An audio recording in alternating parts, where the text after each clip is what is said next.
Assalamualaikum warahmatullahi wabarakatuh.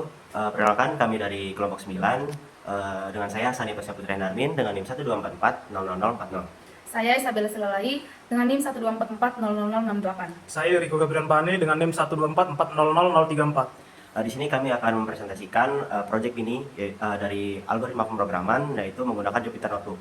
Baik, pada kesempatan kali ini kami mengangkat tema analisis nilai mahasiswa, di mana proyek kami ini bertujuan untuk menampilkan nilai mahasiswa, menampilkan grade A, B, C, D, sampai E secara berurutan, dan juga menampilkan rata-rata nilai mahasiswa dalam setiap nilai yang diperoleh. Setelah itu, proyek kami ini juga digunakan atau dibaca dari menggunakan file CSV pada Excel atau seperti berbentuk database. Setelah itu dapat di-run atau dipanggil di Jupyter Notebook. Oke, pada tahap ini data mahasiswa dibuat terlebih dahulu menggunakan Excel, dan kolom yang digunakan itu nama, NIM, terus nilai tugas, UTS, dan juga UAS. Nah, setelah kita selesai masukkan datanya, mulai dari nama, NIM, tugas, UTS, dan UAS, kita save file tersebut itu menggunakan format CSV atau Common Sensitive Values. Nah, setelah kita men-save itu, kita memasukkan file CSV itu ke dalam Python. Nah, jadi di sini program membaca file si CSV itu dan memproses setiap baris data mahasiswa itu untuk memastikan kalau tidak ada kolom yang kurang ataupun nilai yang tidak valid dan file yang tersedia. Nah, di sini kita menghitung nilai akhir itu otomatis, mulai dari bobot tugasnya itu 20%, UTS 30%, dan UAS 50%. Dan juga grade itu ditentukan berdasarkan dari si rentang nilai. Di sini bisa dilihat jika 90 itu A, lalu lebih besar dan sama dengan 80 itu B, lebih besar sama dengan 65 itu C, dan lebih besar sama dengan 55 itu D. Lalu jika tidak ada nilai yang tidak tertera di sini, itu akan E. Nah, setelah dari itu data akan diurutkan berdasarkan nilai akhir yang dari tertinggi ke terendah. Jadi setiap data mahasiswa itu akan ditampilkan dengan rapi. Jadi hasil akhirnya akan menjadi seperti ini, hasil analisis nilai mahasiswa. Jadi NIM 124 dan nilai akhir 91,5 yaitu grade A, seperti yang sudah ada di kode di atas. Nah, lalu di sini ada juga jumlah mahasiswa yang kita analisis dari data Excel-nya, yaitu berjumlah 6 orang. Serta rata-rata nilai akhir kelasnya itu adalah 68,82. Lalu di sini juga kita akan memvisualisasikan si data nilai itu menggunakan diagram. Jadi di sini tuh dikumpulkan dulu semua grade dari daftar mahasiswanya, lalu dihitung jumlah masing-masingnya, A, B, C, D, E-nya itu dihitung. Nah, di sini membuat grafik batang itu menggunakan Matplotlib, lalu menampilkan grafiknya di sini. Seperti ini, diagram nilai mahasiswa yang telah dibuat dari kode ini menggunakan Matplotlib. Oke, di bagian penjelasan ini saya akan menjelaskan tentang file yang kami gunakan. Nah, file yang kami gunakan itu adalah file CSV, di mana file CSV ini dibuat di Excel. Nah, Excel ini berisi tabel sederhana, di mana di dalam itu memuat nama, NIM, nilai tugas, UTS, dan juga UAS dari setiap mahasiswa. Kemudian program CSV ini mengambil semua data mahasiswa untuk diproses. Setelah terbaca, program ini mengolah nilai mahasiswa, di mana di sini itu menentukan grade mahasiswa. Grade itu misalnya itu A, B, C, D, ataupun E. Nah, selain itu, selain membaca grade dari setiap mahasiswa, program kami juga membaca dari rata-rata nilai akhir kelas itu, supaya tahu misalnya kemampuan mahasiswa dalam kelas itu berapa, seperti itu. Nah, setelah itu, setelah selesai semuanya, di sini saya akan menjelaskan dengan menggunakan file CSV ini di dalam Excel ini, semua jadi lebih teratur gitu, mudah dibaca, dan juga hasil akhir yang ditampilkan di Jupyter Notebook itu pastinya lebih rapi dan juga lebih simpel. Pertama adalah import library-nya dan OOP-nya. Pertama, import CSV. CSV ini untuk membaca dan menulis file CSV data mahasiswa yang ada di Excel tadi. Lalu ada OS, ini mengecek keberadaan file, path, dan operasi file lainnya. Yang ketiga, matplotlib.pyplot untuk membuat grafik visualisasi nilai atau grade-nya. Lalu yang selanjutnya adalah counter dari collection untuk menghitung jumlah kemunculan data.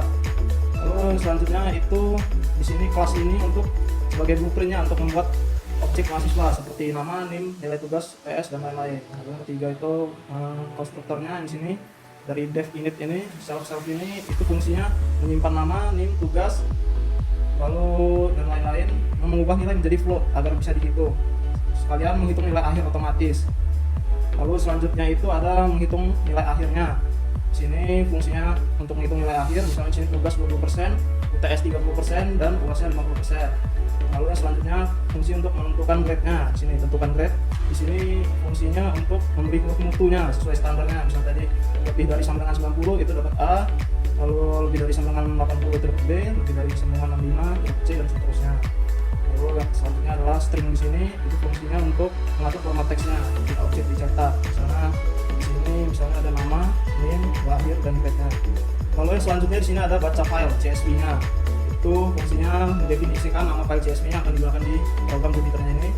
Programnya nanti akan membaca atau menulis data mahasiswa ke file ini, lalu menampilkan informasi ke pengguna juga, misalnya memberi informasi kepada pengguna bahwa program akan berusaha membaca file nilai CSV-nya. Selanjutnya adalah menampilkan peringatan, memberi peringatan bahwa file CSV-nya harus ada di folder yang sama dengan program. Lalu yang ketiga ini adalah fungsi yang utama, exception loop dan lambda-nya. Yang pertama adalah analisis nilainya, itu fungsinya membaca file CSV yang berisi data nilai mahasiswa tadi, mengolah dan menganalisis nilai, terus menampilkan hasil analisisnya, lalu menyiapkan list penampungnya di daftar sini, itu tempat menyimpan semua objek mahasiswanya yang valid setelah diproses. Lalu yang sini ada try except file not found error, itu fungsinya mencoba membuka file CSV-nya. Kalau filenya tidak ada, langsung masuk ke except file not found error, itu tidak ditemukan.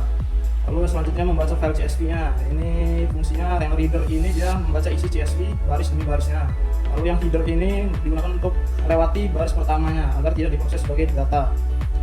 Lalu selanjutnya adalah loop yang for i ini. Ini melakukan iterasi untuk setiap baris mahasiswa. Lalu selanjutnya adalah validasi format barisnya. Ini if len dalam kurung row. Ini fungsinya jika data kurang kolom, nama nim tugas dan lain-lain itu dilewati. I plus 2 ini maksudnya karena baris pertama adalah headernya. Lalu yang selanjutnya memecah data bagian nama nim tugas UTS ini, itu mengambil 5 kolom pertama dan menyimpannya sebagai variabelnya. Lalu yang selanjutnya adalah exception handling. Ini fungsinya membuat objek mahasiswanya yang otomatis hitung nilai akhir dan grade-nya. Jika ada nilai yang non-numerik, misalnya A, B, C, bukan angka, itu Python akan error saat float dipanggil, di mana datanya tidak valid. Selanjutnya, jika file tidak ditemukan, itu fungsinya memberi pesan error dan menghentikan prosesnya. Lalu yang selanjutnya ini untuk mengecek tidak ada data yang valid. Jika semua data rusak, kosong atau error, program tidak akan melanjutkan. Terus yang selanjutnya adalah header outputnya.